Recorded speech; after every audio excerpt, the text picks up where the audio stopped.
네, 류혁 전 법무감찰관의 시선으로 바라보는 정치 이슈, 류혁의 내부 보고서 시작합니다. 류혁 전 감찰관님 나와 계십니다. 예, 안녕하세요. 안녕하십니까. 네. 예. 자, 3대 특검이 주말도 없이 네네. 준비에 여념이 없습니다. 예. 일단 김건희 특검, 민중기 특검이 어젯밤이죠. 네네. 대통령실에 8명의 특검보를 이제 추천을 했다고 합니다. 이 중에서 4명이 추천이 되는 건가요? 4명 임명 임명이 되는 임명 건가요? 되겠습니다. 그쵸? 예. 또 한 가지 나온 게 사무실 확보가 좀 어렵다. 왜냐하면 네네. 특검의 규모가 워낙 크다 보니까 한 곳에서 이루어지기가 힘들다. 그래서 또 내란 특검의 경우에는 이제 원래 서울고검에 장소를 요청을 했다는 얘기도 있었어요. 네네네. 네. 어떻게 됐나요? 지금? 지금 뭐 아직까지 뭐 확실하게 저희도 뭐 보도는 이런 것은 접하지 못했는데 조은석 그 특검 그분이 원래 서울고검에도 근무를 하셨지 않습니까? 서울고검장을 하셨고 서울고검장이 원래 전체적인 그 청사 관리의 책임을 지는 자리입니다. 서울고검 산하의 모든 청사라던가 그리고 또 워낙 본인이 대검이라던가 여러 군데 근무를 해보신 분이라 가지고 청사 사정이라던가 그리고 수사 업무에 정통하신 분이기 때문에 수사의 적당한 장소가 어딜지 아마 신중하게 고르고 계실 것으로 보입니다. 사실 서울 고검에는 한 개층 정도를 비울 정도의 여유는 있어서 예, 가능합니다. 뭐 저 장관 그 청문회 준비단이라던가 이런 그런 게 마련이 되면 한 60-70명 이상이 보통 한 개 층의 한 절반 정도를 차지하고 사무 일을 했었거든요. 네. 그런 공간이 있기 때문에 그런 걸 고려해서 아마 서울 고검에 요청하지 않았을까 이렇게 생각을 해봅니다. 예. 들리는 걸로는 일단 서울고검은 장소가 마땅치는 않다 이렇게 답한 걸로는 알려져 있는데. 아마 지금 현재 서울 고검에서는 지금 그 내란 특별 수사단도 있고 그렇지 않았었습니까? 네. 그렇기 때문에 그렇게 얘기를 한 것 같은데 사실 이 내란 특검이 그에 비해서는 훨씬 더 우선순위에 있기 때문에 뭐 고검에서도 최대한 뭐 장소를 찾다가 어렵다 그러면은 최대한 협조해야 하지 않을까 이런 생각이 듭니다. 네. 예, 일단은 또 그 민중기 특검 말이죠. 네네.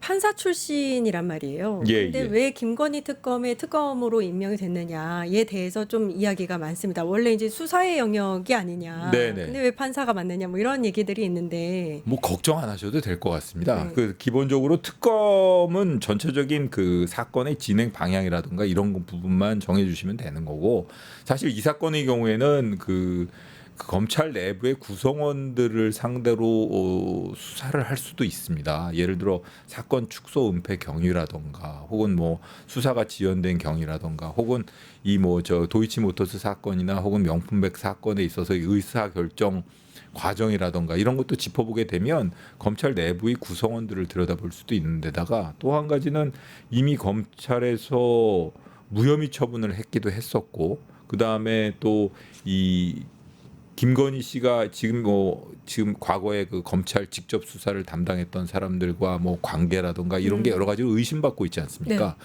그런 점을 고려해 볼 때 사실은 명확하게 그 사건의 결론을 내려주고 전체적인 사건의 방향을 지시해 주실 수 있는 거는 어떤 면에서는 법원 출신 제3의 객관적인 분 그리고 또 뭐 단순하게 뭐 변호사라던가 이런 뭐 그런 직역에 근무하신 분이 아니라 법조 직역 그것도 뭐 그 무엇보다도 중립성이 요구되는 법원에 근무하셨던 분이기 때문에 그런 면에서의 신뢰라든가 이런 걸 고려한 결정이 아닌가 이런 생각이 듭니다. 이런 얘기도 있어요. 김건희 특검은 도이치모터스 수사에 관한 의혹이 가장 주요한데 뭐 다량의 의혹에 대해서 사실 수사가 이미 진행되어 있고 굉장히 많은 자료들이 있다. 그런 면에 있어서는 판사가 오히려 적합하다. 이런 얘기도 있는데 그런 것도 충분히 가능한 얘기인 것 같습니다. 뭐 도이치모터스의 경우에는 이미 자료 같은 게 충분히 있으니까 그 자료를 근거로 해서 또 판단만 하셔도 되는 거고 또 하나는 어차피 특검보다는 특검보를 누가 지명이 되느냐 이게 더 중요하지 않을까 이런 생각 듭니다. 사실 수사를 직접 지휘하고 직접 일선에서 수사 전반을 관리해야 될 건 특검보들이니까 특검보가 얼마나 수사력이 뛰어나고 수사 의지가 있는 사람이 지명되느냐 그것도 한번 지켜볼 필요가 있어 보입니다. 그러니까 오늘 나온 뉴스 중에서 민중기 김건희 특검이 네네. 그 어젯밤에 대통령실에 특검보 8명을 추천을 했다. 그러면 이 상황에서는 어떤 기준에서 대통령실이 어떤 것들을 보고 임명을 하나요? 대통령실에서는 뭐 여러 가지를 고려하지 않겠습니까? 민중기 그 특검이 판사 출신이라는 점에 있어 비춰보면 그 수사 뭐 이런 그 기법이라던가 수사 능력이라던가 이런 걸 보완해 줄 수도 있고, 또 그러면서도 한편으로는 철저하게 지금 국민들이 여러 차례 그러지 않아도 뭐 소환 절차라던가 수사 결과라던가 이런 부분에 있어 실망을 많이 했거든요. 그런 부분을 의혹 없이 이렇게 제대로 밝힐 수 있을 만한 의지를 가진 인물, 이런 사람을 정하지 않을까 이렇게 생각이 듭니다. 특검보가 중요하다고 하셔서 네네. 한번 여쭤봤고요. 일단 내란 특검의 조은석 특검이 변협에, 그러니까 대한변호사협회에 특검보 추천을 의뢰했다고 하는데 이건 또 왜 그러는 건가요? 제 생각에는 원래 변협에 이제 특검보 후보 추천을 요청할 수도 있는 거고요. 과거에는 그런 식으로 해서 특검보를 추천 받은 경우가 있었죠. 과거에 그 특검의 사례를 보면. 그리고 조은석 특별검사 이분 같은 경우에는 사실은 아마 수사 의지나 수사 방식 이런 부분에 있어서는 본인이 확고한 자신이 있을 겁니다. 워낙 수사 경력이 많으시고, 그 다음에 수사 의지 면에서도 본인이 워낙 뚜렷한 분이기 때문에 본인이 뭐 이 변협이든 누구든 간에 뭐 적절한 사람을 일단 추천받아서 수사팀을 구성하려고 그러는 거 아닌가 싶습니다. 그러니까 제가 왜 여쭙냐면 네. 이 조은석 특검 같은 경우에는 검찰 출신이잖아요. 네네. 그리고 수사에 있어서 말씀하신 대로 굉장히 조승사자, 독사 뭐 이런 얘기가 저승사자. 있잖아요. 예. 근데 그렇다면 본인이 갖고 있는 인재풀도 있을 거고 잘 맞는 검사들이 있을 텐데 이미 왜 변협에 요청을 했을까가 좀 궁금하긴 했어요. 어떤 의미인가? 뭐 여러 가지로 생각해 볼 수가 있을 것 같습니다. 사실 뭐 이 사건의 경우에 뭐 조은석 특별검사 이분 같은 경우에는 뭐 본인이 접촉을 해가지고 같이 특별검사로 일을 해달라고 뭐 요청할 수도 있을 텐데, 이런 절차를 거쳐서 임명을 하게 된다면 본인이 그 내란 수사 사건의 그 본질이나 이런 거는 사실은 앞으로는 내란 같은 행위가 절대 없도록 확실하게 본인도 사초를 쓰는 심정으로 수사하겠다고 그렇죠. 하지 않았습니까? 사실 이건 수사 의지도 대단히 중요하고, 그렇기 때문에 아마 이런 그 내란 특검이라는 데서 일하고 싶어하는 적절한 사람을 이제 인재풀을 여러 군데서 얘기를 듣지 않겠습니까? 뭐 저 후보 추천 요청도 했지만 본인도 다방면으로 이리저리 그 적절한 특검보들과 접촉하고 있지 않을까 이런 생각 해봅니다. 오히려 의지로 해석할 예, 수 예. 있다라는 네. 말씀이네요. 네. 일단 이게 이제 세 개 특검을 다 합치면 또 메머드 특검이다 이런 얘기도 들리고. 총 120명이죠. 그렇죠. 그다음에 이제 각각의 특검도 내란 특검 같은 경우도 그냥 그 하나만 놓고 봐도 굉장히 크잖아요. 그래서 네. 아까 말씀드렸듯이 사무실 확보가 관건이다라는 얘기가 있어요. 왜냐하면 좀 조속히 빠르게 진행됐으면 하는 바람들이 국민들 사이에서 있기 때문에 서초동 근처로 아무래도 마련이 될 텐데. 그렇죠. 서초동 근처로 마련은 꼭 서초동은 아니어도 된다고 그러니까 봅니다. 서울중앙지법이 있으니까 예. 그 근처로 하지 않겠느냐. 이런 예. 얘기가 꼭 있어요. 서초동 아니어도 되는데 이 사건의 특성상 어쨌든 그 아시는 바와 같이 이 수사 보완이라든가 이런 것 차원에서라도 좀 적정한 장소를 물색하고 있는 것 같고요.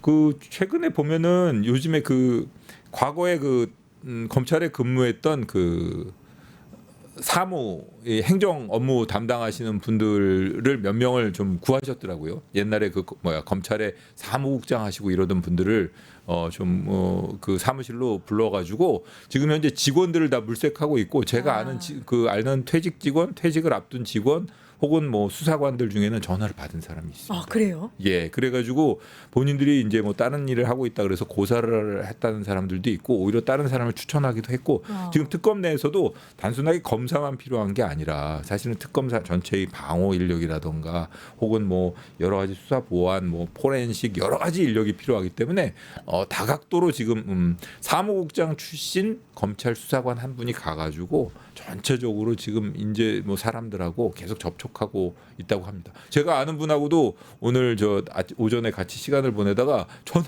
전화를 받으셨어요. 와, 정말 있는 자리에서. 예, 전화를 받으셔가지고 그분은 이제 다른 일을 하고 계셔가지고 못하시네요. 사양을 하셨는데 지금 보니까 이제 이 문자가 뜬 게 보니까 모 국장 이렇게 뜨더라고요. 이제 퇴직하신 분이라는데 아마 모 특검 사무실에 지금 현재 가가지고 인력 지금 구성 조율 그런 역할을 담당하고 계신 모양입니다. 그러니까 지금 일단 일선에서는 엄청 활발하게 이 특검 준비에 나서고 있다라고 그렇습니다. 볼 수 있네요. 20일의 시간이 결코 길지 않거든요. 이 규모에 비해서. 검사가 60명이라 그러면 웬만한 검찰청 규모를 능가하거든요. 서울중앙지검 아닌 다음에는. 그런데 그런 그 규모를 다 그 구성하려면 20일 내에 아마 신속하게 절차를 진행해야 될 것 같습니다. 네, 그 아까 보안 말씀을 하셨는데 네, 네. 일반 건물 같은 경우에는 수사 보안이 좀 어렵지 않을까요? 그러면 정부청사나 공공기관에 마련해야 되는 거 아니냐 이런 얘기 나오거든요. 그런 거 있습니다. 이 사실은 그 검찰이라 하더라도 지난번에 저 우병우 사건 때 보시면 아시겠지만 이렇게 팔짱 끼고 있는 사진도 찍히고 그랬지 않습니까? 네. 그 일반 사무실 같은 경우에는 아무리 보안 조치를 취한다 하더라도 그게 좀 어려울 수도 있고요. 과거 특검 사무실 같은 경우에는 도청 의혹 때문에 도감청 장비를 뭐 들여가지고 뭐 이렇게 탐지하기도 했고 그런 적이 있지 않았습니까? 네. 사실 그런 거를 그 조은석 특검이나 이런 분들 같은 경우에는 어느 누구보다도 더 잘 아실 거기 때문에 그런 이런 수사 보안이라든가 이런 것도 최대한 신경을 쓰고 있을 것으로 생각됩니다. 네. 따사로운 애니멀님이 크기 뭐가 큽니까? 자꾸 그런 식으로 말하면 안 돼요. 이렇게 말씀하셨는데 무슨 말씀인지 압니다. 근데 이제 사무실 구하는 데 있어서는 굉장히 이제 좀 규모가 갑자기 구하려면 크기 때문에 그 전체 의미로 인력이 모여서 일을 하려고 그러면 최소한 한 층 정도 서울 고검 정도 규모로 치면 한 층 내지 두 층 정도 필요할 겁니다. 그렇기 때문에 그리고 또 외부인이 막 드나드는 건물이면 좀 불편하지 않습니까? 그래서 그쵸. 아마 관공서 건물을 접촉하고 있는 것으로 보이고요.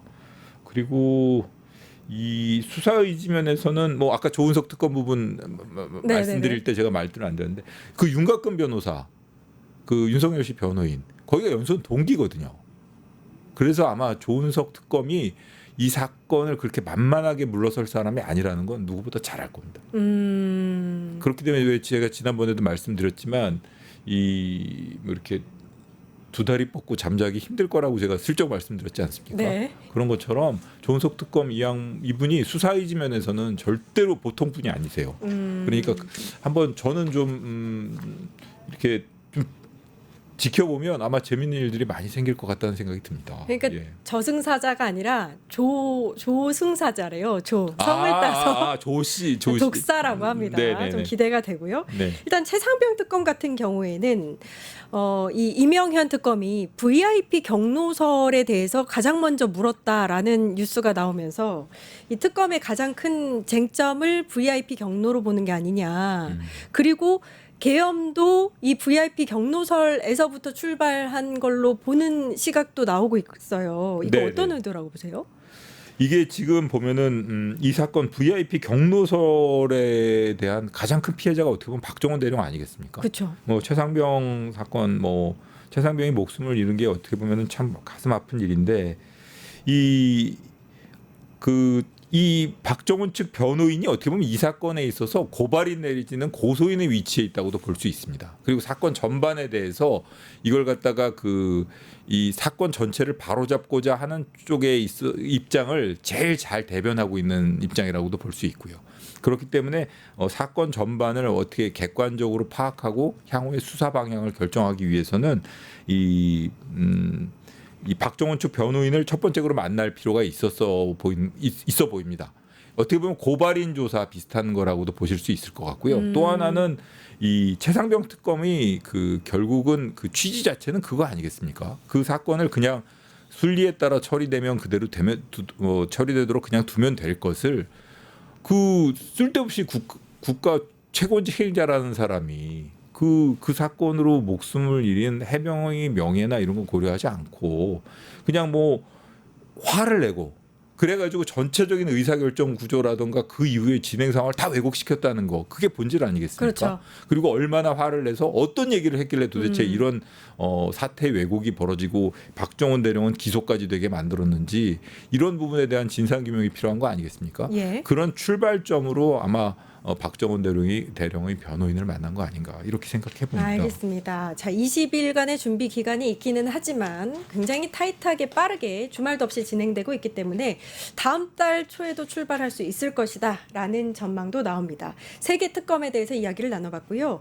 오늘 전해졌던 또 눈길을 가는 뉴스 중에서 네네. 신데렐라 수사 기가 나왔는데, 네네네. 그러니까 샤넬백을 받았는데 그 중에서 선물이 가방 3개와 신발 1개로 교환을 했다. 그 네네. 정황이 포착이 됐는데 그러면은 이 신발 사이즈가 김건희 사이즈랑 같으면은 가져갔다는 거 아니냐? 뭐 이런 얘기예요. 어떻게 네네. 보셨어요? 저도 이 사건 수사가 이렇게 재밌어지고 이렇게 이렇게 좀 어떻게 보면은 우스꽝스러운 이런 진행이 되어 가고 있는데 신발 1개는 이번에 처음 나온 얘기지 않습니까? 그러니까요. 예, 예. 예. 결국 그 가방 2개 지난번에 이제 가방 2개의 사진도 확보한 것으로 알고 있는데 이번에 가방 1개, 신발 1개가 나왔으니까 이 신발의 그 모습이라던가 이런 것도 분명히 기록에 남아 있을 것이고 제 생각에는 앞으로 그 수사 방향이 말씀하신 것처럼 그 신발의 주인이 누구인지를 찾아내는데 아마 집중해야 되지 않을까 이런 생각해 봅니다. 아니 근데 제가 들었던 생각은 네. 반대로 만약에 이 사이즈가 김건희 사이즈랑 달라 그러면은 그때부터는 또 약간 꼬이는 거 아니에요? 꼬일 수도 있습니다. 일단 보기에는 그럴 수도 있지만은 제가 보기에는 그 사이즈가 다를 가능성은 높지 않아 보이는데요. 높지 않아 보입니다. 그리고 이렇게 사진을 본인이 즐겨서 많이 찍었지 않습니까? 네. 그렇기 때문에 사진을 찍었다는 그 용산에 남아 있는 그 파일이라든가 이런 걸 다 확보해서 그 무렵에 이제 사진이라든가 이런 걸 확보해서 교환된 가방 3개 그다음에 저 신발 하나가 혹시 나오는가. 그리고 제 생각에는 저는 뭐 그런 쪽에 관심이 없어서 그렇지만 취향이 비슷한지 아닌지 이런 것도 한번 감정을 해보고 재미있는 쪽으로 수사 네. 방향이 진행되는 것 같습니다. 그거 맞는 것 같네요. 그러니까 예. 만약에 사진을 정말 많이 찍었으니까 네네. 그 사진 중에 혹시 교환한 신발이 있으면 그렇죠. 그 교환한 신발, 가방, 그리고 그와 비슷한 뭐 어울릴 만한 이런 분위기 뭐 이런 거. 저는 그런 쪽에는 되게 둔한 사람인데 네. 그런 것도 맞는지 안 맞는지 이런 거를 한번 뭐 전문 감정인을 불러서라도 한번 확인해 볼 필요가 있지 않나 이런 생각이 듭니다. 그러게요. 네, 네. 이게 실마리가 좀 풀렸으면 하는 그런 바람입니다. 네, 네, 네. 류혁의 내부 보고서 여기까지 듣겠습니다. 류혁 전 법무감찰관과 이야기 나눠봤습니다. 감사합니다. 유튜브 구독하고 실시간 채팅과 댓글을 남기시면 매일매일 7,000TTCO를 드립니다. 참여 방법은 통통물 어플을 다운로드하고 회원가입과 로그인을 해주세요. 마이페이지에서 나의 회원 고유 번호를 복사해주세요. 유튜브 구독 후 실시간 채팅이나 댓글창에 고유 번호를 한 번만 입력하면 준비 끝! 지금 유튜브 채팅과 댓글 쓰기 참여하고 7,000TTCO 받아가세요.